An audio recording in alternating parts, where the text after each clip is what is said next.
স্পেনে অভিবাসন প্রত্যাশীদের ঢলে উত্তেজনা, সেউতা ও মেলিয়ায় সেনা মোতায়েন, ইইউ এর উদ্বেগ।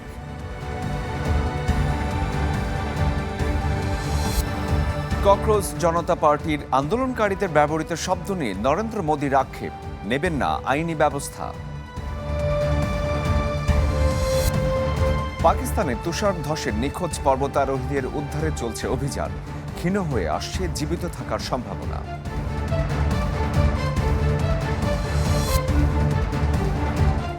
আপনাদের সবাইকে আমন্ত্রণ জানাচ্ছি ওয়ার্ল্ড নিউজ টুডেতে। সঙ্গে আছি আমি শরীফুল হক। উন্নত ভবিষ্যতের আশায় জীবনের ঝুঁকি নিয়ে একসঙ্গে সমুদ্র পাড়ি দিয়েছেন প্রায় 60,000 অভিবাসন প্রত্যাশী। মরক্কো থেকে সাঁতার কেটে ও কাঁটাতার ডিঙিয়ে স্পেনের সেউতায় এমন অনুপ্রবেশ। এই ঘটনায় এখন পর্যন্ত প্রাণ হারিয়েছেন 57 জন। 48,000-এরও বেশি অভিবাসন প্রত্যাশীকে ফেরত পাঠিয়েছে স্পেন সরকার। অভিবাসন সংকটের শঙ্কায় এরই মধ্যে শেনজেন এলাকায় অবাধ চলাচলের সুবিধা স্থগিত করেছে ইতালি। নেই কোনো ব্যাগপত্র কিংবা জীবন ধারণের প্রয়োজনীয় সম্বল, এমনকি জীবন বাঁচানোর কোনো ব্যবস্থাও নেই সাথে। তবুও ঝুঁকি নিয়ে সমুদ্র পাড়ি দিলেই কাঁটাতারের ওপারে উন্নত ভবিষ্যতের হাতছানি, এই স্বপ্ন বুকে লালন করেই মরক্কো থেকে স্পেনের স্বায়ত্তশাসিত শহর সেউতায় অভিবাসন প্রত্যাশীদের দুঃসাহসিক সমুদ্রযাত্রা। উত্তর আফ্রিকার দেশটি থেকে স্পেন সীমান্তে পাড়ি জমিয়েছেন 60,000 অভিবাসন প্রত্যাশী। কেউ সাঁতরে কিংবা কাঁটাতার ডিঙিয়ে অনুপ্রবেশ করেছেন সেউতায়। এর মধ্যে 48,000-এরও বেশি মানুষকে ফেরত পাঠিয়েছে স্পেন সরকার। এ ঘটনায় এখন পর্যন্ত প্রাণ হারিয়েছেন অর্ধশতাধিক। আমরা শুধু নিরাপদ জীবন চাই, কিন্তু সেই স্বপ্নের পথেই অনেককে হারাতে হয়েছে। মানুষ যুদ্ধ, দারিদ্র্য ও অনিশ্চয়তা থেকে বাঁচতেই জীবন ঝুঁকিতে ফেলছে। শুধু সীমান্ত কঠোর করলেই এর সমাধান হবে না। সাগরপথে সেউতায় পৌঁছান অভিবাসীদের তাৎক্ষণিকভাবে মরক্কোতে ফেরত পাঠানো যাবে না। স্বাভাবিক প্রক্রিয়া অনুসরণ, আইনি সহায়তা ও আশ্রয়ের আবেদন করতে পারবে তারা। স্পেনের সুপ্রিম কোর্টের সাম্প্রতিক এ রায়ের পরই দেখা যাচ্ছে এই মানব ঢল। রায়ের সুযোগ নিয়েই দালাল চক্র অভিবাসন প্রত্যাশীদের অবৈধভাবে ইউরোপে ঢুকতে উৎসাহিত করছে, অভিযোগ স্পেন সরকারের। হাজার হাজার মানুষের এমন আকস্মিক অনুপ্রবেশে হিমশিম অবস্থা স্পেনের সরকারের। পরিস্থিতি সামাল দিতে আইনশৃঙ্খলা বাহিনী মোতায়েন করা হয়েছে। হঠাৎ বিপুল সংখ্যক এই অনুপ্রবেশের প্রভাব পড়েছে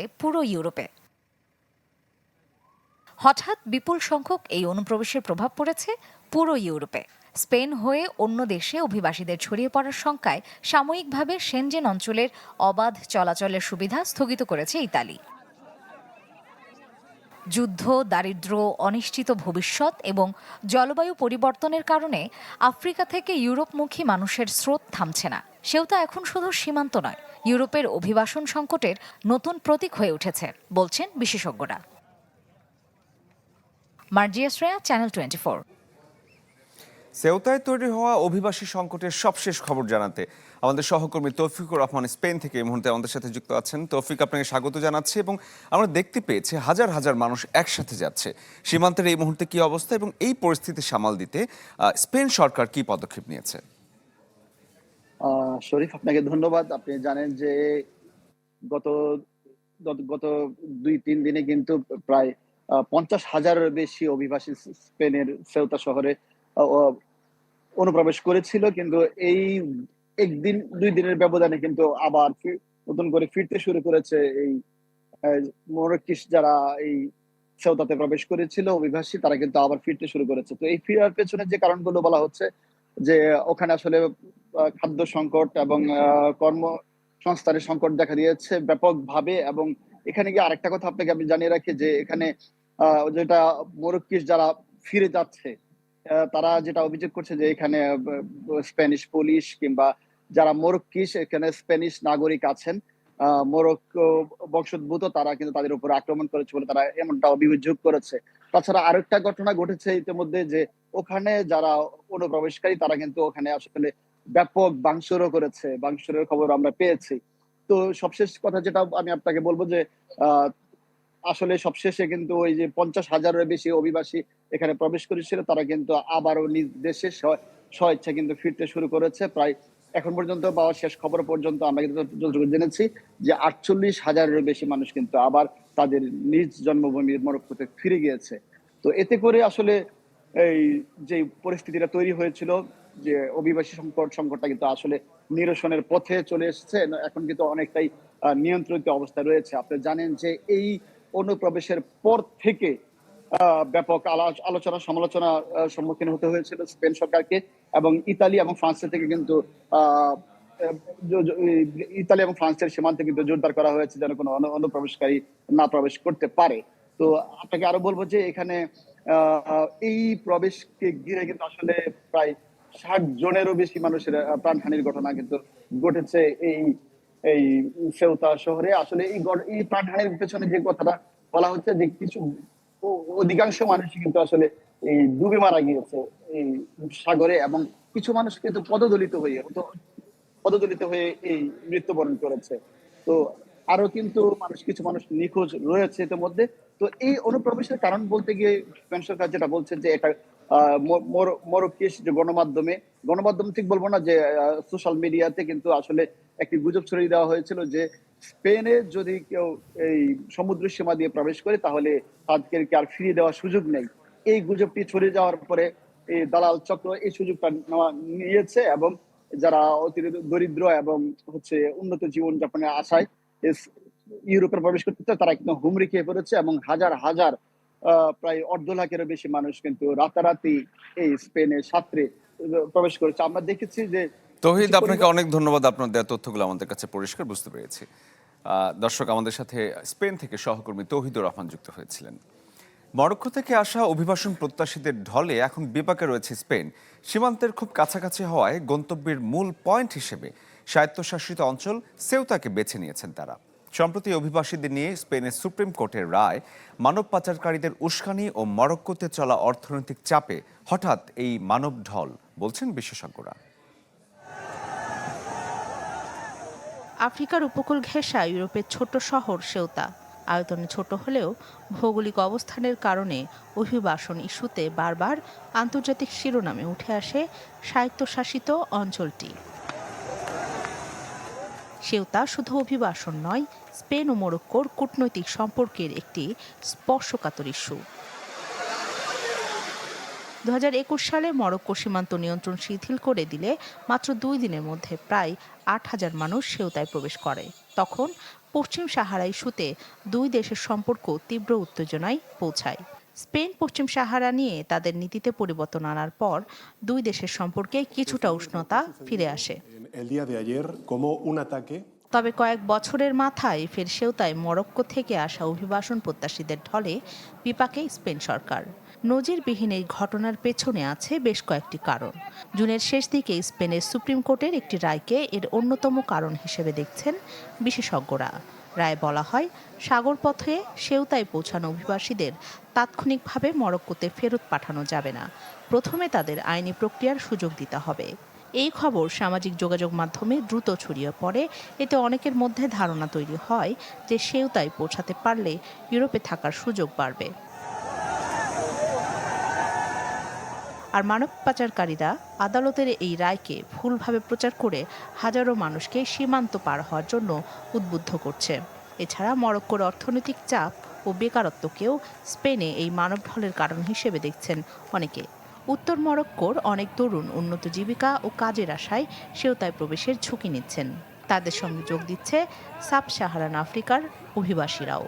সেউতা ইউরোপে প্রবেশের সবচেয়ে কাছের পথ হওয়ায় ও সীমান্তের মূল গেট বন্ধ থাকায় অনেকে বেড়ার পাশ ঘেঁষে বা সমুদ্রের সাঁতরে সহজেই সেউতায় প্রবেশ করতে পারছেন। গত কয়েকদিনে সীমান্ত এলাকার ভিডিওতে দেখা গেছে মরক্কো থেকে হাজার হাজার মানুষ সমুদ্র তীরের ব্রেক ওয়াটার ঘুরে সীমান্ত অতিক্রম করে সেউতার সড়কে প্রবেশ করছে। তাদের মধ্যেই অধিকাংশই তরুণ পুরুষ, আছে নারী ও শিশুসহ অনেক পরিবারও। পরিস্থিতি সামাল দিতে সীমান্তরক্ষী বাহিনীর সঙ্গে সেনাবাহিনী মোতায়েন করেছে মাদ্রিদ। রাখি জেসমিন, চ্যানেল 24। অভিবাসন প্রত্যাশীদের এমন কাণ্ডে স্পেনের সঙ্গে শেনজেন চুক্তি সাময়িকভাবে স্থগিত করেছে ইতালি। এ বিষয়ে আরো বিস্তারিত খবর জানাতে ইতালি থেকে সহকর্মী সজীব আহমেদ রিয়ন আমাদের সাথে যুক্ত হয়েছেন। সজীব, আপনার কাছে জানতে চাই, শেনজেনভুক্ত যে অবাধ চলাচল এখন থেকে নিয়ন্ত্রণ করা হবে, নতুন নিয়মে আসলে কি কি রয়েছে? আপনাকে ধন্যবাদ। স্পেনের সঙ্গে সেনজেনের চুক্তি আওতায় অবাধ চলাচলের সাময়িকভাবে স্থগিত করেছে ইতালি।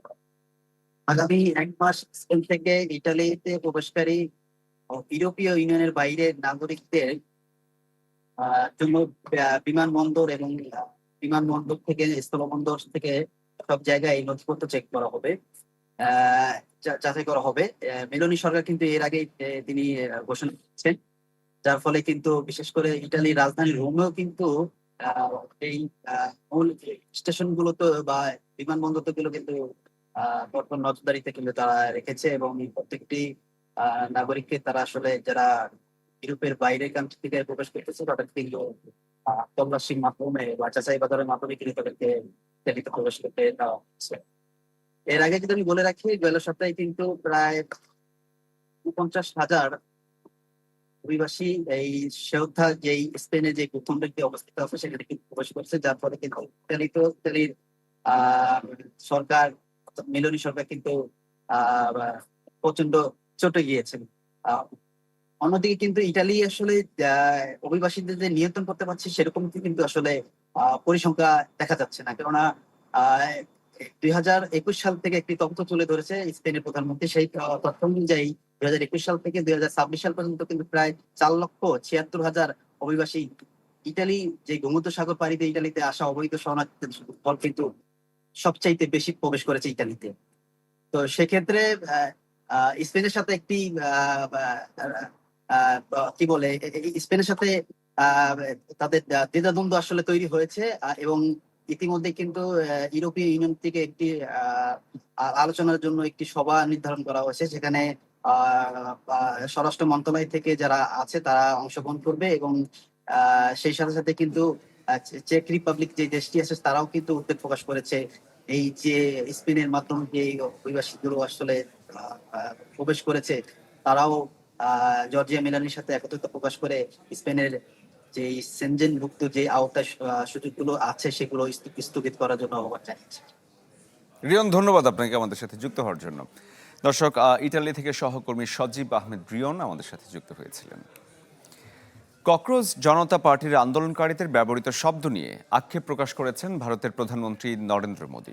শুক্রবার রাতে ইনস্টাগ্রামে পোস্ট করা এক ভিডিওতে 75 বছর বয়সী মোদী বলেন, ভারত ও সারা বিশ্ব দেখেছে যন্তর মন্তরে কি ঘটেছে, কিন্তু কিছু দুষ্ট তরুণ অত্যন্ত অশালীন ভাষা ব্যবহার করেছে। তিনি আরও বলেন, এমন শব্দ ব্যবহার করা হয়েছে যা সভ্য সমাজে গ্রহণযোগ্য নয়।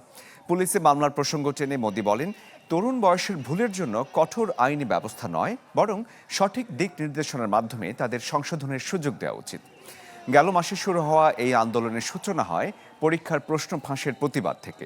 পরে তা বেকারত্ব, সুশাসনের অভাব এবং সরকারের নানা ব্যর্থতা নিয়ে বিস্তৃত জন অসন্তোষের রূপ নেয়। আন্দোলনের চাপের শেষ পর্যন্ত পদত্যাগ করেন তৎকালীন শিক্ষামন্ত্রী ধর্মেন্দ্র প্রধান।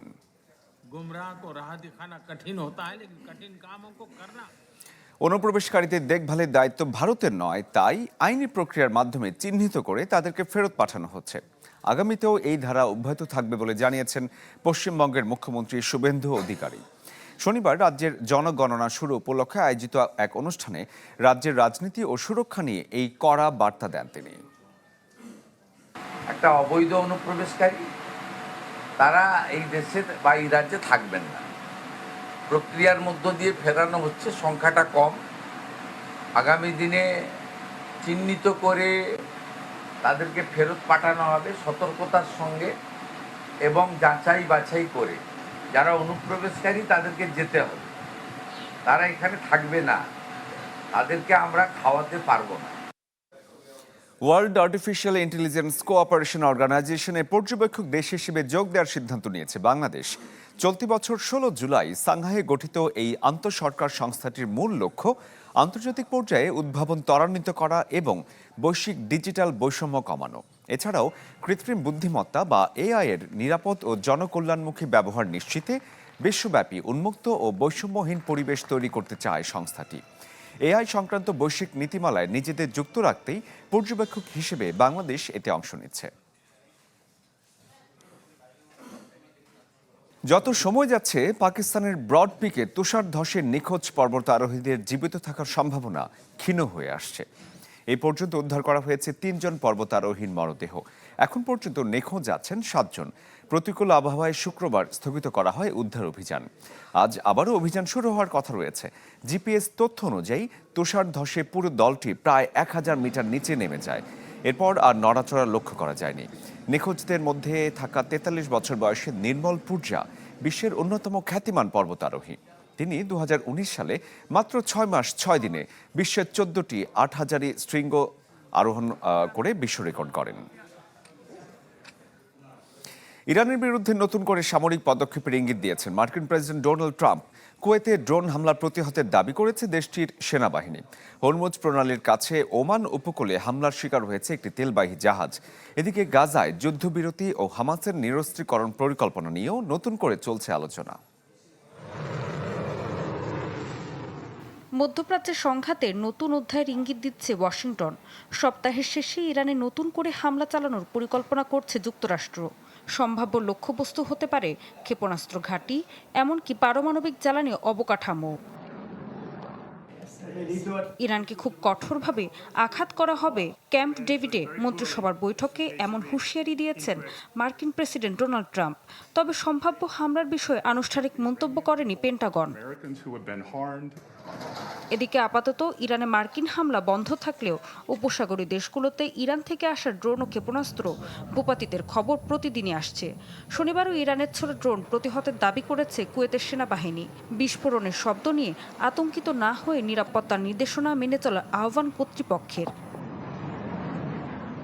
এছাড়া হরমুজ প্রণালীর কাছে ওমান উপকূলে একটি তেলবাহী জাহাজ অজ্ঞাত প্রজেক্টাইলের আঘাতে ক্ষতিগ্রস্ত হয়েছে। হামলায় ইঞ্জিন কক্ষ ক্ষতিগ্রস্ত হওয়ায় নিয়ন্ত্রণ হারায় জাহাজটি। আর হুথিদের অভিযানের কারণে 8টি সৌদি তেলবাহী জাহাজকে রুট পরিবর্তন করতে হয়েছে। এদিকে যুক্তরাষ্ট্র ফের হামলা চালালে মার্কিন ও ইসরায়েলি স্থাপনা সহ গুরুত্বপূর্ণ অবকাঠামো লক্ষ্য করে পূর্ণাঙ্গ জবাব দেওয়ার হুঁশিয়ারি দিয়েছেন ইরানের শীর্ষ কর্মকর্তারা। একই সাথে হরমুজ প্রণালীতে আরও কঠোর অবস্থানে যাওয়ার ইঙ্গিত দিয়েছে তেহরান। তবে গাজা ইস্যুতে নতুন আশার কথা শোনাচ্ছে হোয়াইট হাউস। হামাসকে ধাপে ধাপে নিরস্ত্র করার একটি পরিকল্পনা নিয়ে ইসরায়েলের সাথে সমঝোতা হয়েছে জানিয়েছেন প্রেসিডেন্ট ট্রাম্প। ঋতু সাহা, চ্যানেল 24। রাশিয়ার ক্ষেপণাস্ত্র হামলায় ইউক্রেনের রাজধানী কিয়েভে অন্তত 9 জন নিহত হয়েছেন। শনিবার স্থানীয় সময় ভোরে চালানো এই হামলায় একটি আবাসিক ভবনের অংশবিশেষ ধসে পড়ে। এতে কয়েকজন আটকা পড়েন সেখানে। হামলায় কয়েকটি গুদামেও আগুন লেগে যায়। কিয়েভের মেয়র জানিয়েছেন আহত অন্তত 5 জনকে হাসপাতালে ভর্তি করা হয়েছে। প্রত্যক্ষদর্শীরা জানিয়েছেন হামলার সময় শহর জুড়ে অনেকগুলো বিস্ফোরণের শব্দ শোনা যায়। সাম্প্রতিক মাসগুলোতে কিয়েভে রাশিয়ার হামলা বেড়েছে।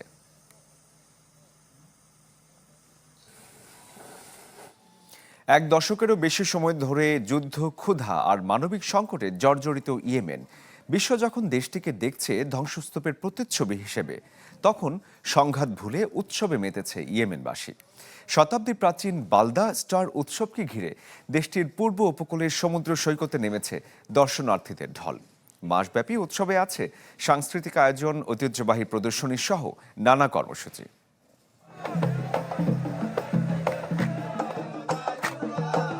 নেই গোলাবারুদের শব্দ। ইয়েমেনের বাতাসে এখন আনন্দের ঘ্রাণ, উল্লাসের গান। বাদ্যের তালে কেউ দল বেঁধে নাচছে, কেউ আবার সমুদ্রের ঠান্ডা পানিতে নেমে উদযাপনে মেতেছে। শুধু নাচ গানই নয়, হস্তশিল্প ও স্থানীয় খাবারের মেলা বসেছে হাদ্রামাউত প্রদেশের মুকাল্লা শহরে। ইয়েমেনের অন্যতম প্রাচীন ও জনপ্রিয় উপকূলীয় লোকজ উৎসব আল বালদা প্রতি বছর জুলাইয়ের মাঝামাঝি থেকে আগস্টের শেষ পর্যন্ত পালিত হয় এই উৎসব। স্থানীয় বাসিন্দাদের কাছে এটি বালদা স্টার নামে পরিচিত। সারা বছর আমরা অপেক্ষায় থাকি এই উৎসবে। যুদ্ধ আর কঠিন বাস্তবতার মাঝেও এই কটি দিন আমাদের অনেক আনন্দ দেয়। পরিবার নিয়ে এখানে আসতে পারাটা আমাদের জন্য অনেক বড় ব্যাপার।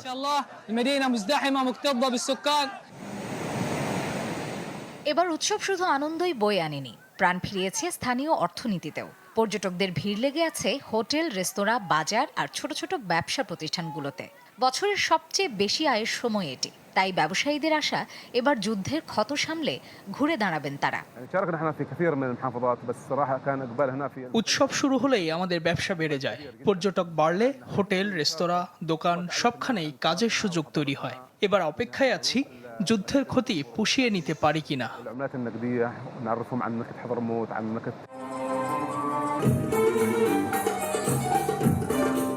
দীর্ঘ সংঘাত এখনো শেষ হয়নি, দেশের অনেক অঞ্চল এখনো অনিশ্চয়তার মধ্যে। তবুও মোকাল্লার এই উৎসব যেন জানিয়ে দিচ্ছে যুদ্ধ মানুষের স্বপ্ন কেড়ে নিতে পারে, কিন্তু বেঁচে থাকার ইচ্ছা, সংস্কৃতি আর আনন্দ উদযাপনের আকাঙ্ক্ষাকে থামিয়ে রাখতে পারে না। মার্জিয়া শ্রেয়া, চ্যানেল 24। এই ছিল আজকের ওয়ার্ল্ড নিউজ টুডেতে। বিশ্বের গুরুত্বপূর্ণ সব সংবাদ এবং সেসবের বিশ্লেষণ জানতে একই সময়ে চোখ রাখুন চ্যানেল 24 এর পর্দায়। এছাড়াও দেখতে পারেন আমাদের ফেসবুক এবং ইউটিউবে। সাথে থাকার জন্য ধন্যবাদ জানাচ্ছি সবাইকে।